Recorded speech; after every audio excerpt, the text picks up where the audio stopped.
एक औरत अपने किचन में खाना बना रही थी। तभी उसे सिंक के पाइप से कुछ अजीब सी आवाजें सुनाई देने लगीं। जब उसका पति जुआन घर लौटा तो उसने पूछा कि खाना क्यों नहीं बनाया। औरत ने उसे उन अजीब आवाजों के बारे में बताया। जुआन ने खुद जाकर चेक किया, लेकिन उसे कुछ सुनाई नहीं दिया। मगर उसकी पत्नी बार बार कह रही थी कि उसने किसी के फुसफुसाने की आवाज सुनी थी, जैसे कोई कह रहा हो कि हम तुम्हें मार डालेंगे।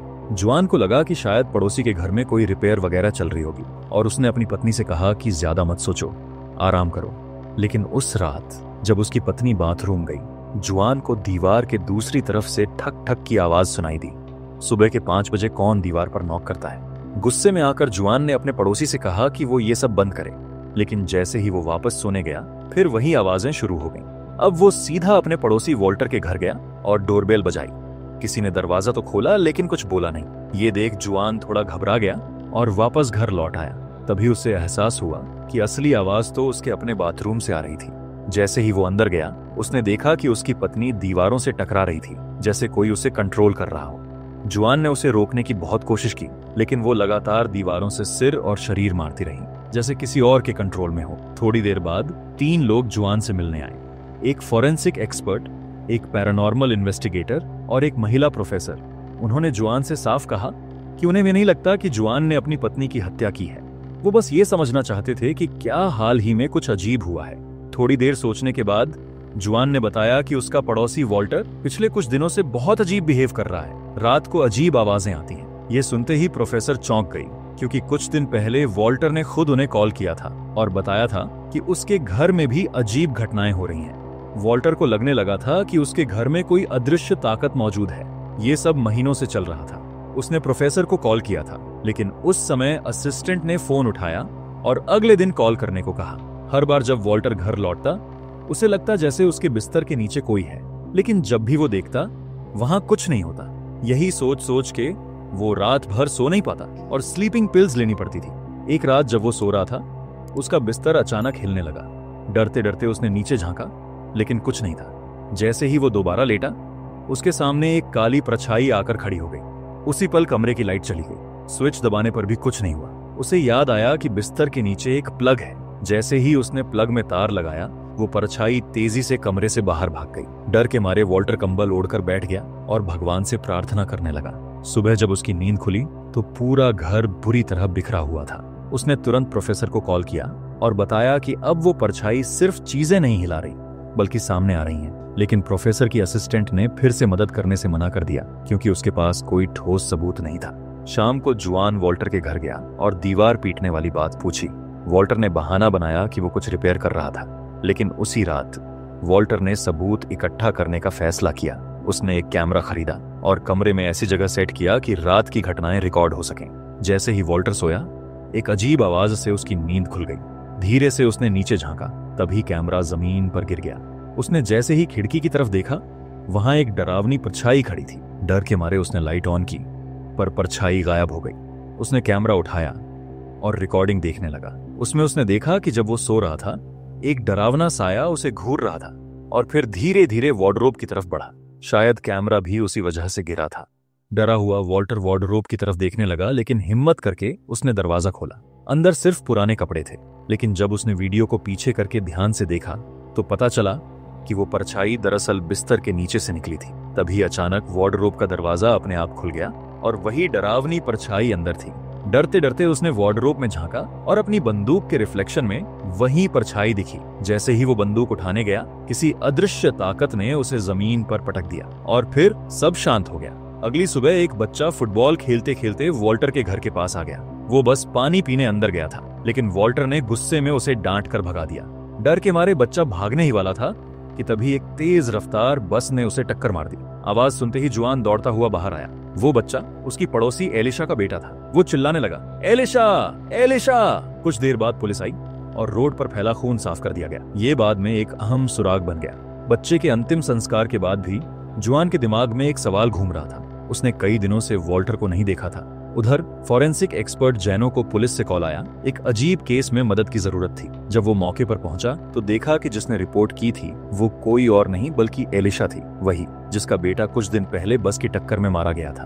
एलिशा ने पुलिस को बताया कि उसने अपने दरवाजे के बाहर अजीब आवाजें सुनी और जब बाहर झांका तो उसे एक बच्चे की परछाई और पैरों के निशान दिखे। जैनो को ये सुनकर कोई हैरानी नहीं हुई। उसे लगा कि ये सब एलिशा का वहम है, जो अपने बेटे की मौत को बर्दाश्त नहीं कर पा रही। उसे शक हुआ कि शायद एलिशा ने खुद अपने बेटे की लाश कब्र से निकाल ली हो। तभी बात करते समय टेबल पर रखा दूध का गिलास अपने आप गिर गया। जैनो एक पल के लिए रुक गया। उसने सलाह दी कि बच्चे की बॉडी को दोबारा दफनाया जाए और इस घटना को पुलिस रिकॉर्ड में दर्ज न किया जाए। वजह, केस का इंचार्ज ऑफिसर फ्यूज एलिशा का एक्स बॉयफ्रेंड था। अगर पता चला कि एलिशा ने बेटे की लाश खुद निकाली है तो उसे पागल खाने भेज दिया जाएगा। इससे बचने के लिए जैनो ने फ्यूज को रिपोर्ट में लिखने को कहा कि बॉडी की हलचल सिर्फ मसल कॉन्ट्रैक्शन की वजह से थी। साथ ही एलिशा को कुछ मेडिसिन देने की सलाह दी ताकि वो शांत रह सके। जब जैनो बाहर निकला, उसने सामने एक औरत को देखा। वो पूरी घटना की फोटो ले रही थी। चेहरा कुछ जाना पहचाना सा लगा तो वो बात करने चला गया। बातचीत में पता चला कि वो प्रोफेसर एल्बर्ट थी, वही जो पैरानॉर्मल चीजों पर रिसर्च करती है। जैनो ने उससे पूछा कि वो यहाँ क्या कर रही है। एल्बर्ट ने बताया कि उसने इस एरिया में चल रही अजीब घटनाओं के बारे में सुना था और वो उन्हें समझने आई है। साथ ही उसने बताया कि जब उसने भी इस घर की डोरबेल बजाई थी तब दरवाजा किसी ने खोला जरूर था, मगर कोई बोला नहीं। ये सब सुनकर जैनो हैरान रह गया। उसने प्रोफेसर एल्बर्ट को कहा कि अगर वो सच में पैरानॉर्मल केस की रिसर्च कर रही है तो उन्हें मिलकर इस केस की गहराई से जांच करनी चाहिए। इसके बाद जैनो और प्रोफेसर एल्बर्ट ड्राइंग रूम में बैठकर केस पर चर्चा करने लगे। जैनो ने बताया कि वो पिछले 15 साल से फॉरेंसिक एक्सपर्ट है, लेकिन ऐसा रहस्यमय केस उसने कभी नहीं देखा। उसने अपनी जिंदगी में कई बार पैरानॉर्मल घटनाओं का सामना किया था। उसका मानना था कि चाहे ये घटनाएं सच भी हों, इन्हें जरूरत से ज्यादा सनसनीखेज बनाना सही नहीं है, बल्कि बेहतर यही है कि ऐसे मामलों को शांति से सुलझाया जाए। प्रोफेसर एल्बर्ट उसकी इस बात से पूरी तरह सहमत थीं। इसी दौरान एक छोटा बच्चा जो अपने खिलौने की तलाश में था, गलती से दीवार के आर पार होकर उस कमरे में घुस आया। वहां रखी लाश पर जैसे ही उसकी नजर पड़ी, अचानक उस मृत शरीर का सिर उसकी ओर घूम गया। दूसरी तरफ जब फोरेंसिक एक्सपर्ट जैनो को एक पुरानी तस्वीर दिखाई गई तो उसने उसे महज एक इत्तेफाक कहकर टाल दिया, लेकिन प्रोफेसर एल्बर्ट को उसमें एक कनेक्शन दिखा। उन्हें यकीन था कि इन तीनों रहस्यमयी घटनाओं के बीच कोई गहरी कड़ी जरूर है। तभी बाहर से एक बच्चे की तेज चीख सुनाई दी। एल्बर्ट ने जैसे ही दरवाजे की तरफ देखा, वो खुला था। उन्होंने तुरंत समझ लिया कि कोई अंदर आया है। एहतियातन उन्होंने लाश को फ्रिज में रख दिया, पर उन्हें ये नहीं पता था कि पूरा वाकया बच्चे के कैमरे में रिकॉर्ड हो गया है। इसके बाद जैनो पुलिस अफसर फ्यूज से मिला और दोनों ने तय किया कि जब मृतक की मां सोई होगी तो वो लाश को ठिकाने लगा देंगे। लेकिन जैसे ही वो लोग लाश को हिलाने लगे, फ्रिज अचानक जोर जोर से हिलने लगा, जैसे अंदर से कोई बाहर निकलने की कोशिश कर रहा हो। इस घटना के बाद प्रोफेसर एल्बर्ट ने फ्यूज को समझाया और उसे अपने साथ काम करने के लिए मना लिया। फिर जब उन्होंने इन घटनाओं को क्रम में जोड़ना शुरू किया तो उन्हें पता चला कि इन तीनों केसों के बीच वाकई कोई गहरा संबंध है। पुलिस ने उन्हें जांच की इजाजत दे दी, लेकिन इसके लिए उन्हें हुआन की लिखित अनुमति चाहिए थी, क्योंकि जांच का एक हिस्सा उसके घर में होना था। हुआन पहले ही अपनी मंजूरी दे चुका था। अब फ्यूज और रोजेनटॉक प्रोफेसर एल्बर्ट के साथ एलिसिया के घर पहुंचे, लेकिन एलिसिया ने बहुत समय से बिजली का बिल नहीं भरा था, जिस कारण घर की बिजली काट दी गई थी। इधर फोरेंसिक टीम मृत बच्चे के घर पहुंची, जो वॉल्टर के घर के ठीक सामने था। दूसरी तरफ प्रोफेसर एल्बर्ट अपने वैज्ञानिक उपकरण सेट कर रही थी ताकि वहां हो रही पैरानॉर्मल एक्टिविटीज को डिटेक्ट किया जा सके। बिजली कटने की वजह से फ्यूज ने पूछा कि क्या बिजली वापस चालू कर दी जाए, लेकिन रोजेनटॉक ने मना कर दिया। मानना था कि अंधेरे में आत्माएं ज्यादा सक्रिय होती हैं और इस केस की सच्चाई जानने के लिए अंधेरा जरूरी है। जैसे ही फ्यूज और रोजन किचन में पहुंचे, उन्हें कुछ बर्तन अलमारी की छत से चिपके हुए दिखे। जैसे ही रोजन ने एक बर्तन को छूने की कोशिश की, एक चाकू हवा में उठा और उसके हाथ में गहरा जख्म कर गया। फ्यूज उसकी मदद के लिए बढ़ा ही था कि रोजन को कुछ और खौफनाक नजर आया। अलमारी के अंदर कुछ था जो उसके खून से अपनी भूख मिटा रहा था। ये देखकर फ्यूज ने अपनी बंदूक निकाल ली, लेकिन रोजन ने उसे गोली चलाने से रोक दिया और खुद ही चाकू निकालने लगा। फिर फ्यूज रोजन को एक सुरक्षित जगह ले गया। जैसे ही रोजन अपने जख्म की सफाई कर रहा था, फ्यूज ने देखा कि कमरे में रखी सारी चीजें कांप रही थीं। उसे अब हैरानी नहीं हो रही थी, क्योंकि वो समझ चुका था कि ये आत्माएं खून की तरफ खींचती हैं। रोजन ने तुरंत उसे कमरे की सफाई करने को कहा। इसी बीच जैनो को फ्यूज का फोन आया। फ्यूज ने कहा कि अब वो वहां और नहीं रुक सकता, क्योंकि उसने कुछ ऐसा देखा है जिसे वो समझ नहीं पा रहा। उसने ये भी बताया कि उसे हार्ट की बीमारी है और वो इतना तनाव नहीं झेल सकता। उधर जैनो को अपने कमरे के शीशे में कुछ अजीब सा दिखा, जैसे कोई उसके बिस्तर के पास खड़ा हो, लेकिन वो आकृति सिर्फ शीशे में नजर आ रही थी। अचानक वो आत्मा शीशे से बाहर निकलने लगी और तभी कॉल कट गया। दूसरी तरफ प्रोफेसर एल्बर्ट को भी कुछ अजीब महसूस हुआ। उन्होंने देखा कि दीवार पर दरारें पड़ने लगी हैं। उधर फ्यूज ने रोजन से कहा कि अब वो यहाँ से जाना चाहता है, लेकिन तभी रोजन को एक नया सुराग मिला और उसने फ्यूज का ध्यान खींचा। जब उन्होंने बिस्तर के नीचे देखा तो कुछ खास नजर नहीं आया, लेकिन जैसे ही वे दूसरी तरफ मुड़े, उनके होश उड़ गए।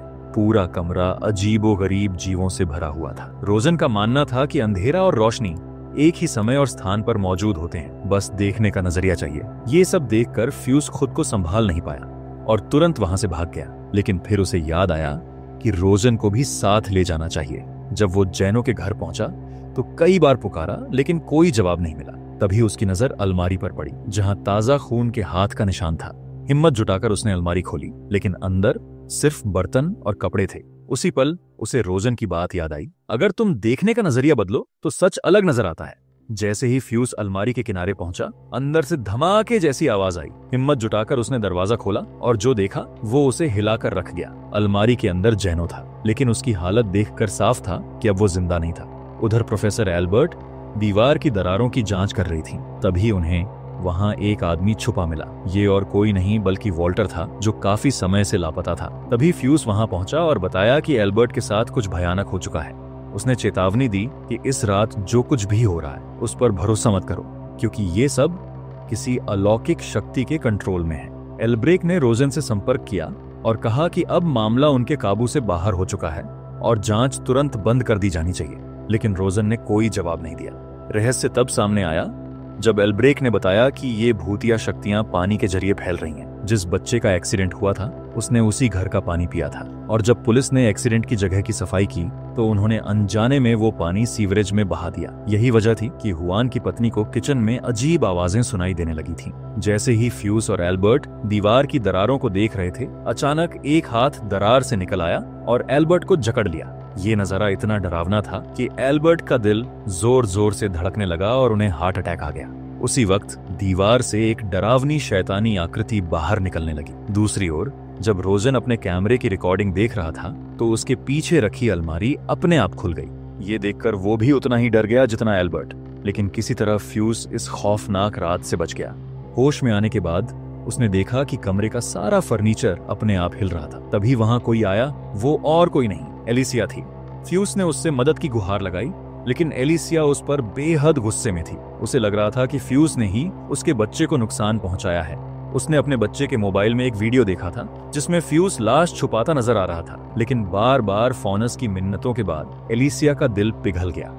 आखिरकार कभी वो दोनों एक रिश्ते में भी तो थे। जैसे ही फॉनस कार में बैठने वाला था, उसकी नजर एक बच्चे की लाश पर पड़ी। ये नजारा देखकर वो एकदम हिल गया। उसे लगा कि एलिसिया पूरी तरह अपना दिमाग खो चुकी है। वो तुरंत दूसरी कार लेकर हॉस्पिटल की तरफ निकल पड़ा, लेकिन रास्ते में प्रोफेसर एल्बर्ट की मौजूदगी ने उसे और भी ज्यादा डरा दिया। फॉनस ने डर के मारे कार की स्पीड और तेज कर दी, लेकिन कुछ दूर जाकर उसने अपनी कार रोड के किनारे रोक दी और रेडियो ट्रांसमीटर से अपने दोस्त को कॉल किया।